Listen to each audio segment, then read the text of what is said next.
MIM join करने की वजह साफ है कि आज मैं आपको एक वाकया बताता हूँ कि मैं बिजनेस करता हूँ, वहाँ पे बैठा हुआ था।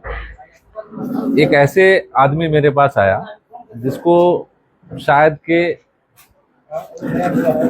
मतलब पढ़ाई लिखाई के बारे में कुछ नहीं पता है। तो उनसे जब पॉलिटिक्स के बारे में बात हुई, वही चल रही थी, कुछ लोग बैठे हुए थे, तो पॉलिटिक्स के बारे में बात हुई। तो जब एमआईएम की बारी आई तो उन्होंने कहा कि हम लोग एमआईएम को वोट करेंगे। काहे? मैंने कहा क्यों वोट कीजिएगा भाई? तो बोले 2% वाला आज हेलीकॉप्टर में घूम रहा है और हम लोग 18% वाले जो हैं हम लोग कहीं के नहीं हैं। तो हम चाहते हैं कि हमारी अपनी हिस्सेदारी और अपनी भागीदारी हो, इसीलिए आज मैं यहाँ हूँ। सरवर साहब, जिला परिषद के चुनाव हारने के बाद आप लगभग निष्क्रिय हो चुके थे, लेकिन चुनाव से ठीक पहले एकदम एक्टिव मोड में आ जाना, क्या मतलब निकाला जाए इसका? मुझे इस पार्टी के साथ जुड़ना है, मुझे इस आइडियोलॉजी के साथ जुड़ना है। मेरी ख्वाहिश कुछ नहीं है।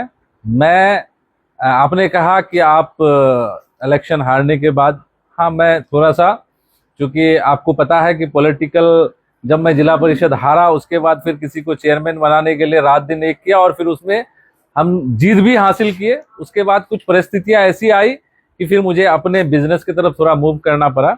और इंशाल्लाह आज मैं एमआईएम के साथ किसी मंसूबे के लिए नहीं आया हूं कि भाई आगे चल करके विधानसभा ही इलेक्शन लड़ना है।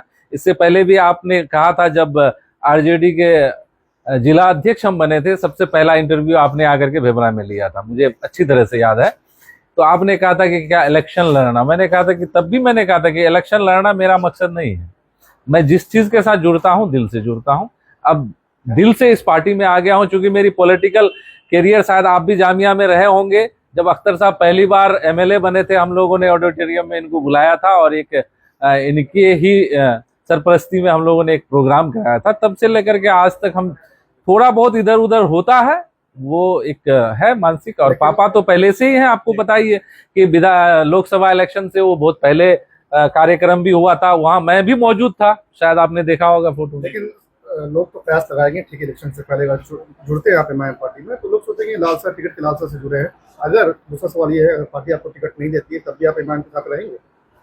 अगर पार्टी टिकट दे ना दे उससे मुझे कोई फर्क नहीं पड़ता, क्योंकि मैं हमेशा कहता हूं कि अगर अल्लाह ने अगर एक उम्र के हिसाब से मौत लिखा है तो हमारी जिंदगी अभी लंबी है, इंशाल्लाह देखा जाएगा, और उतनी भी जल्दी नहीं है।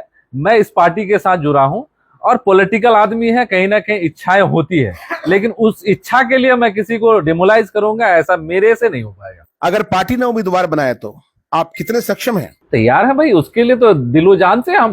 देखिए, अगर उम्मीदवार बनाती है तो हमें कहीं से भी कोई दिक्कत नहीं है। हम हर तरह से मजबूती के साथ इलेक्शन लड़ने के लिए भी तैयार हैं। और नहीं भी बनाती है तो पार्टी के जिस भी कैंडिडेट को एमआईएम टिकट देगी उसके साथ कंधे से कंधा मिला करके उसको जिताने का काम करेंगे। ऐसा हम लोग सिर्फ अपने लिए पार्टी में नहीं आए हैं, पार्टी को मजबूत करना, अख्तर उल ईमान साहब को मजबूत करना है।